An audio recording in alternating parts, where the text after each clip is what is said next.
ये इतना पवित्र महीना है वैशाख का। बसंत ऋतु के 2 मास हैं, मधु और माधव। इस महीने का नाम ही माधव मास है। ये भगवान का ही मास है। भगवान वाराह कहते हैं भूदेवी से, कह रहे हैं देवी तुमने नाम नहीं सुना, इस मास का नाम ही माधव है। इस मास के अधिष्ठात्र देवता माधव ही हैं। मैं ही इस मास का अधिष्ठात्र देवता हूं, इसलिए मास सबसे अधिक पवित्र है और मेरा ही स्वरूप है। कितनी जयंतियां हैं इस महीने में, विचार कर लो। पूरे वैशाख में बड़े बड़े दिव्य महापर्व हैं।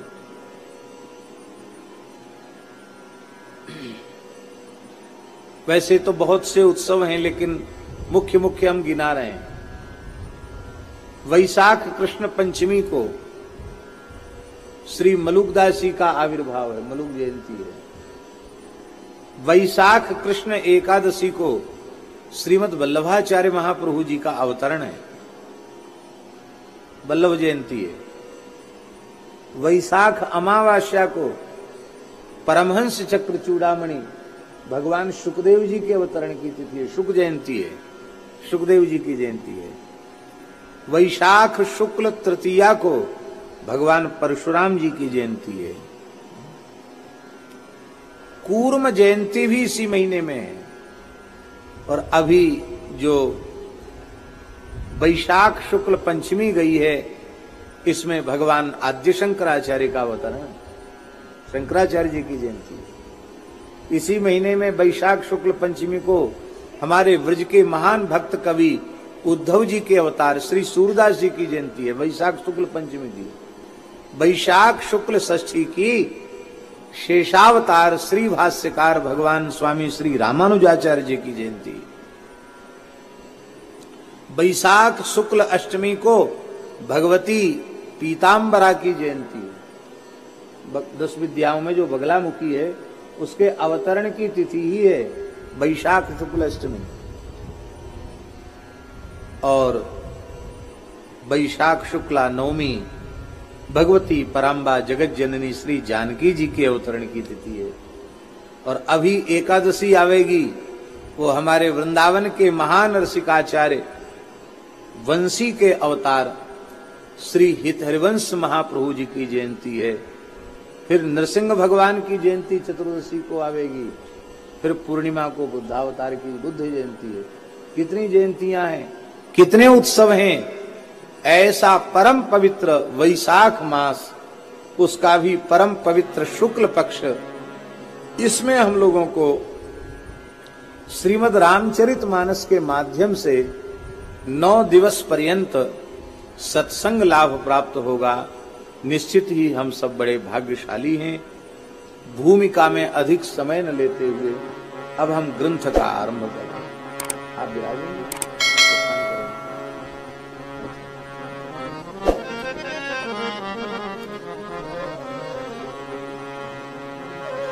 संक्षिप्त बात हम कह दें,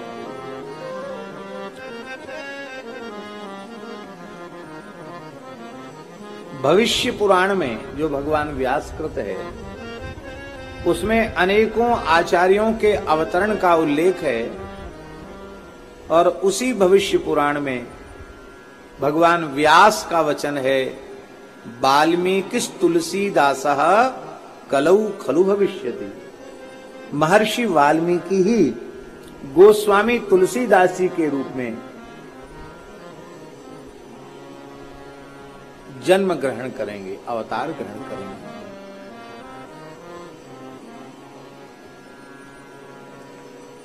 लगभग 500 वर्ष पूर्व रामचरितमानस के प्राकट्य काल का ही ग्रंथ है श्री भक्तमाल। और दोनों ग्रंथ एक ही संप्रदाय के महापुरुषों के द्वारा प्रकट किया हुआ है।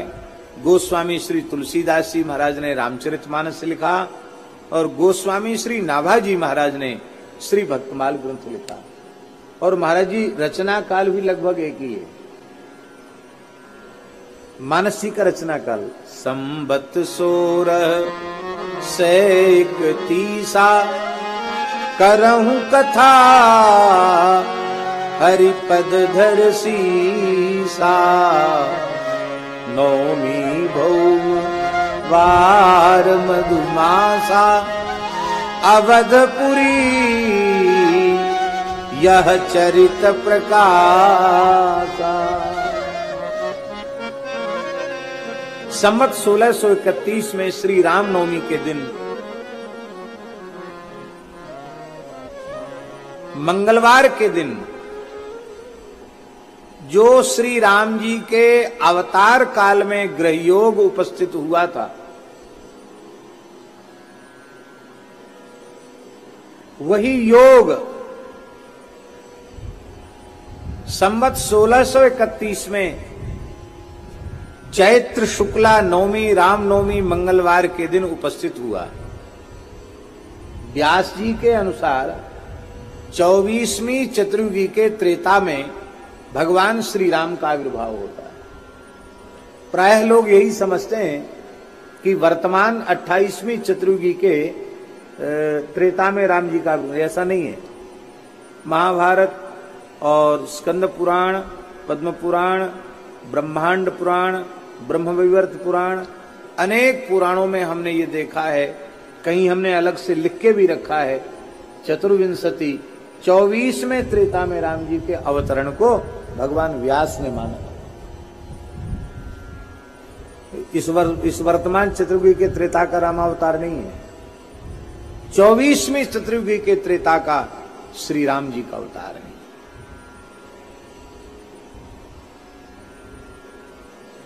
और 24वीं चतुर्युगी के त्रेता में रामावतार के काल में जो ग्रह गोचर उपस्थित था, वही ग्रह गोचर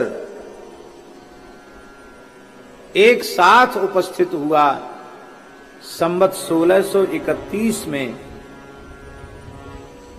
जब गोस्वामी जी ने श्री रामचरितमानस को प्रकट किया।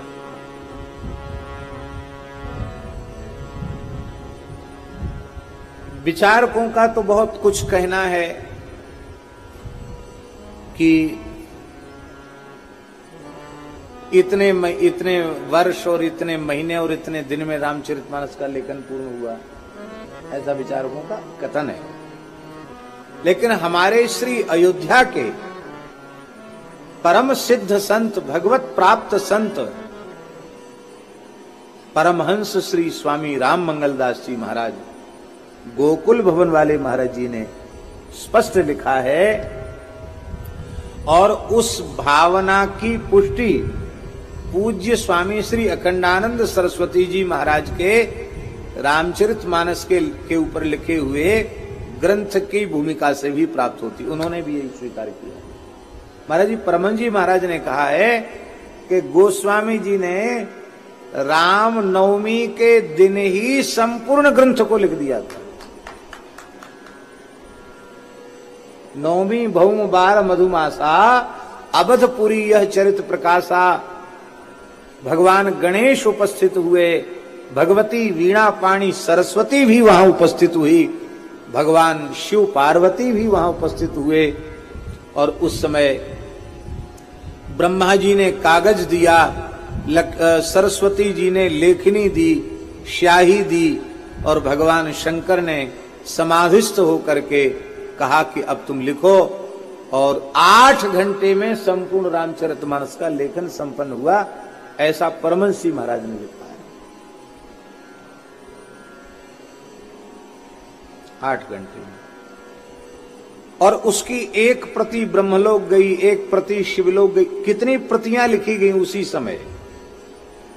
सिद्ध पुरुषों के लिए, देवताओं के लिए भी कुछ भी कठिन 5 प्रतियां, और पाताल में भी गई है, स्वर्ग में भी गई है, ब्रह्मलोक में भी प्रति गई है।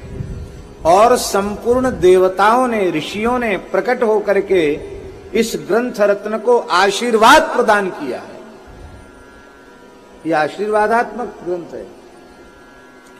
भाषा ग्रंथ होने के बाद भी यह आशीर्वादात्मक ग्रंथ है। इसलिए बड़े बड़े विद्वान, बड़े बड़े कवि हुए भक्ति काल में, बड़े बड़े आचार्य हुए, लेकिन जो स्थान जो समादर श्रीमद् रामचरितमानस जी को प्राप्त हुआ, वो स्थान, वो आदर आज तक संसार के किसी भाषा ग्रंथ को प्राप्त नहीं हुआ, न हुआ है न आगे कभी होगा। इसलिए दास को तो ऐसा लगता है और महत्पुरुषों का ऐसा अनुभव भी है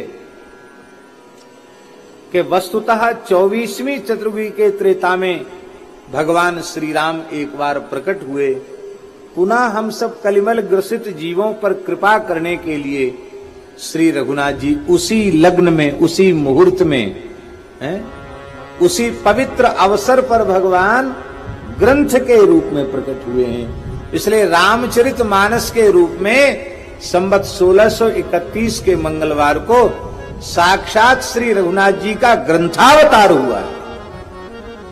ये रामचरितमानस साक्षात रघुनाथ जी का स्वरूप है।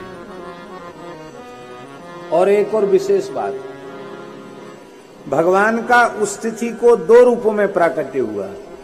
एक तो वांग्मय विग्रह श्रीमद् रामचरितमानस के रूप में भगवान श्री राम का प्राकट्य हुआ, और दूसरा उसी दिन, उसी मुहूर्त में भगवान श्री राम का सरयू जी से प्राकट्य हुआ श्री राम राजा ओरछा के रूप में। इस संवत 1631 रामनवमी मंगलवार के ही दिन की बात है, जब महारानी कुंवर गणेश अत्यंत विरह से व्यथित हो गई। आप सब जानते हैं कि महाराज मधुकर शाह अनन्य कृष्ण भक्त थे, श्री हरिराम व्यास जी के शिष्य थे। वृंदावन में उनका बहुत अधिक अनुराग था, और उनकी महारानी कुंवर गणेश बाई, महारानी कुंवर गणेश, वह विशुद्ध श्री राम भक्ता थी। श्री अयोध्या के प्रति उनका बहुत भाव था। श्रावण मास में झूला महोत्सव करने के लिए महाराज मधुकर शाह तो वृंदावन चले गए, मथुरा आ गए। उन्होंने बहुत आग्रह किया कि मेरे साथ ब्रज में चलो। महारानी ने कहा हम भी तो हर बार आग्रह करते, अब मेरे साथ अयोध्या चलो। दोनों अपनी अपनी निष्ठा के पक्के थे। महारानी अयोध्या चली गई, महाराज ब्रज में आ गए। और महाराज तो झूला उत्सव करके, जन्माष्टमी करके लौट के आ गए ओरछा। महारानी नहीं आई। मन लग गया उनका। जब नहीं आई, महाराज ने संदेश भेजा, फिर भी नहीं आई। तो एक दूत के हाथ पत्र लिख करके महाराज ने भेजा मधुकर शाह ने। उस पत्र में एक व्यंग था। उसमें था कि महारानी जी, अब तो लगता है कि आप बिना राम जी को लिए आओगे ही नहीं, अब तो राम जी को लेके ही आओगी। बस रानी के बात मन में बैठ गई और निश्चय कर लिया कि रघुनाथ जी, अब तो आपको चलना ही पड़ेगा। श्री राम जी का प्रत्यक्षानुभव महारानी को हो चुका था। सरकार ने कहा, भगवती देवी, स्वप्न में कहा, ध्यान में कहा कि मैं अयोध्या छोड़कर कैसे जाऊंगा। बोले ठीक है, आप नहीं जाओगे। महारानी ने अनशन व्रत किया। अंत में जब विरह असह्य हो गया तो महारानी ने रामनवमी की ही पवित्र तिथि पर सरयू जी में जीवित जल समाधि लेने का निश्चय किया। और जैसे ही वे जल में छलांग लगाई, उसी समय श्री रघुनाथ जी उनकी अंक में आ गए। राम जी ने हाथ पकड़कर महारानी को बाहर निकाला, और वो भी वही समय था, वही मुहूर्त था, वही तिथि थी। और प्रभु ने कहा कि ठीक है, तुम्हारा इतना आग्रह है तो हम ओरछा चलने के लिए तैयार हैं। बस बात इतनी है कि तुम ये सोचो कि हमारे जाने से ओरछा बहुत समृद्ध हो जाएगा, आबाद हो जाएगा, सो नहीं। हमारे जाने से चौपट हो जाएगा, उजड़ जाएगा। परीक्षा ली भगवान ने उनके प्रेम की। राजाओं को अपने धन से, संपत्ति से, दीर्घ से प्रेम होता, किले से। तो महारानी ने कहा, महाराज ओरछा बसे और चाहे उजरे, आप तो वहां विराजोगे कि नहीं? हाँ, हम तो तुम्हारी भक्ति के अधीन होकर हम तो रहेंगे वहां। सरकार बताओ कब तक रहोगे? कहीं थोड़ी वहां जंगली क्षेत्र है, कोल भीलों का क्षेत्र है, और कहीं आपकी सेवा पूजा ठीक से न हुई, आप राजाधिराज ठहरे और फिर आप भागाओ तो? भगवान ने कहा हम तुम्हारे प्रेम के इतने अधीन हैं कि 24 घंटे में एक क्षण के लिए कड़ुए तेल का दीपक कोई जला देगा और उपचार के नाम पर 1 लोटा जल अर्पित कर देगा तो भी हम ओरछा का त्याग करके कहीं नहीं जाएंगे।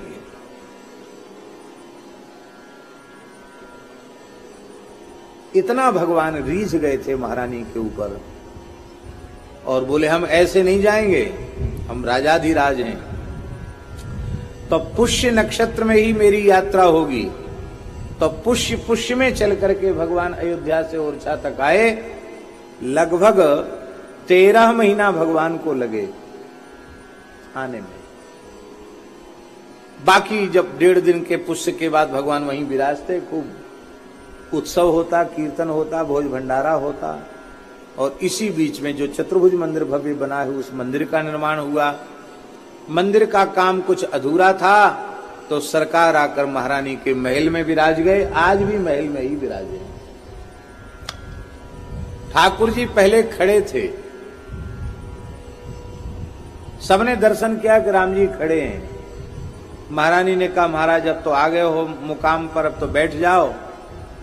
भगवान बोले भक्तों की रक्षा में खड़े रहने का ही अभ्यास है, बैठ जाएंगे तो प्रमाद आ जाएगा और कोई कहेगा बुलाएगा भक्त तो उठ के खड़े होकर जाने में विलंब हो सकता है।